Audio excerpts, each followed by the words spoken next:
এখন একটা সরকার এসছে, অন্তর্বর্তীকালীন সরকার। এই সরকারে আলেমদের পক্ষ থেকে একজন প্রতিনিধিও আছেন।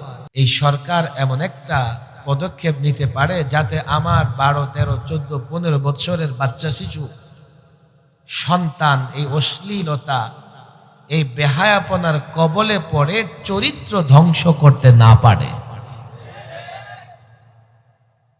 আজকাল এটা বড় কঠিন কাজ নয়। আমার আবেদন থাকবে অন্তর্বর্তীকালীন সরকারের কাছে যে আপনারা একটা পদক্ষেপ নেন, আমাদের কিশোরদের চরিত্র হেফাজত করেন। বর্তমান বাংলাদেশ নয়, শুধু গোটা পৃথিবীতে ব্যাপকভাবে যুব সমাজ মাদক, নেশা দ্রব্য, অশ্লীলতা, বেহায়াপনার দিকে ঝুঁকে যাচ্ছে। এমন ঘর পাওয়া যাবে না, এমন ঘর খুঁজে পাওয়া যাবে না যেখানে কোনো না কোনো যুবক কিশোর নেশায় আক্রান্ত নয়। আপনার পাড়ায়, আপনার মহল্লায় আপনি তালাশ করে দেখেন, অন্তত ভদ্র ছেলেটাও মাঝে মধ্যে হলেও সিগারেটে টান দেয়। যদিও সিগারেটের যে প্যাকেট, এর গায়ে লেখা আছে, কি লেখা আছে বলেন দেখি? আগে এটা লেখা ছিল ধূমপান স্বাস্থ্যের জন্য ক্ষতিকর, এখন লেখা আছে ধূমপান বিষ পান। সিগারেট খাওয়া মানে বিষ খাওয়া। আর আগে লেখা ছিল ধূমপান স্বাস্থ্যের জন্য ক্ষতিকর। এখন টেলিভিশন, মিডিয়া, পত্র পত্রিকায় ধূমপান করলে ক্যান্সার হয়, এই ধরনের প্রচারণাও চালানো হয়। এরপরেও প্রকাশ্যে, দিবালোকে কিংবা লুকিয়ে স্কুল কলেজে এই প্রজন্মের কিশোর, এমনকি কিশোরী পর্যন্ত, নারী পর্যন্ত ধূমপানে আসক্ত হয়ে যাচ্ছে। ইয়াবা, গাঞ্জা, নানা রকমের মাদকে আমাদের সমাজ বিপন্ন হয়ে গেছে। এরপরে অশ্লীলতা, বেহায়াপনা। আল্লাহ মাফ করুন, এই এলাকার যুবকরা হয়তো ভালো হবে। নানা এলাকার যুবকদের যে রিপোর্ট আমাদের কাছে আসে, যুব সমাজের ভেতরে ব্যাপকভাবে অশ্লীলতা, বেহায়াপনা ছড়িয়ে পড়েছে। আর একটা বড় মাধ্যম হচ্ছে অ্যান্ড্রয়েড মোবাইল ফোন।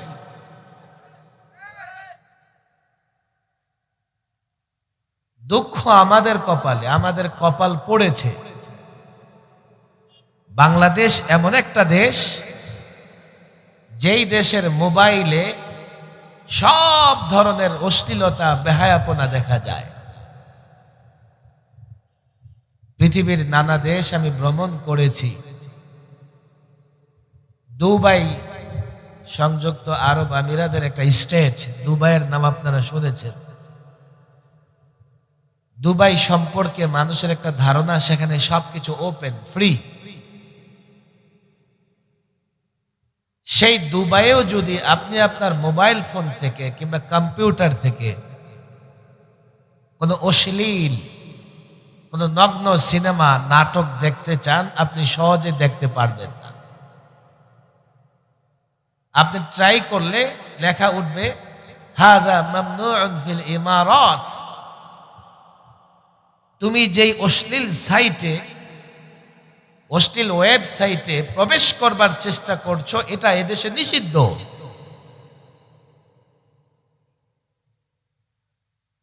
সৌদি আরব সহ মধ্যপ্রাচ্যের অনেক দেশে চাইলেই অ্যান্ড্রয়েড ফোন ব্যবহার করে অশ্লীল সিনেমা, নাটক দেখা যায় না। কিন্তু বাংলাদেশে কোনো বিধিনিষেধ নাই, কোনো বিধিনিষেধ নাই। এখন একটা সরকার এসছে, অন্তর্বর্তীকালীন সরকার। এই সরকারে আলেমদের পক্ষ থেকে একজন প্রতিনিধিও আছেন। রেকর্ড হচ্ছে, আপনারা আমার কথা শুনতেছেন। আমি মনে করি এই সরকার এমন একটা পদক্ষেপ নিতে পারে যাতে আমার 12, 13, 14, 15 বৎসরের বাচ্চা শিশু সন্তান এই অশ্লীলতা, এই বেহায়াপনার কবলে পড়ে চরিত্র ধ্বংস করতে না পারে। আজকাল এটা বড় কঠিন কাজ নয়। আমার আবেদন থাকবে অন্তর্বর্তীকালীন সরকারের কাছে যে আপনারা একটা পদক্ষেপ নেন, আমাদের কিশোরদের চরিত্র হেফাজত করেন। কেউ বলতে পারে, হুজুর তাতে আপনার সমস্যা কি? আমার সমস্যা নয়, সমস্যা আপনার। 2-4 জন মৌলবীর সন্তান খুঁজে পাওয়া যাবে না যে তার চারিত্রিক অধপতন হয়েছে। আপনার সন্তানের চরিত্রের কি গ্যারান্টি আছে? কেননা সে সারাক্ষণ সমাজের এমন পুরুষের সঙ্গে উঠা বসা করে, এমন ছাত্রের সঙ্গে উঠা বসা করে, দেখা যাবে সেই সংসবে গিয়ে তার চরিত্র ধ্বংস হয়ে গেছে।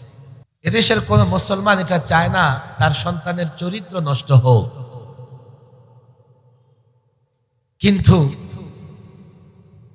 চরিত্র নষ্টের যত কারণ আছে সে কারণগুলো চিহ্নিত করে সন্তানকে সে কারণ থেকে বিরত রাখতে আমরা জানি না। অশ্লীলতা, বেহায়াপনা, নগ্ন সিনেমা, নাটক হারাম, তাতে কোনো সন্দেহ নাই। চরিত্র ধ্বংস করে কোনো সন্দেহ নাই।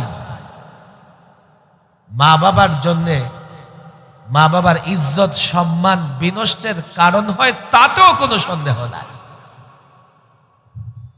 একটা পরকালের বিষয় তো আছেই।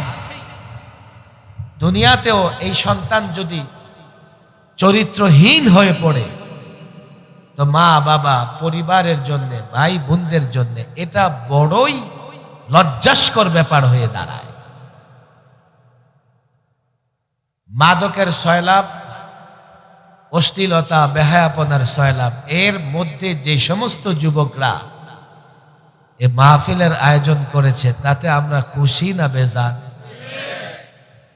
আরেকবার খুশিতে উঁচু আওয়াজে আল্লাহর শুকরিয়া আদায় করি, বলি আলহামদুলিল্লাহ।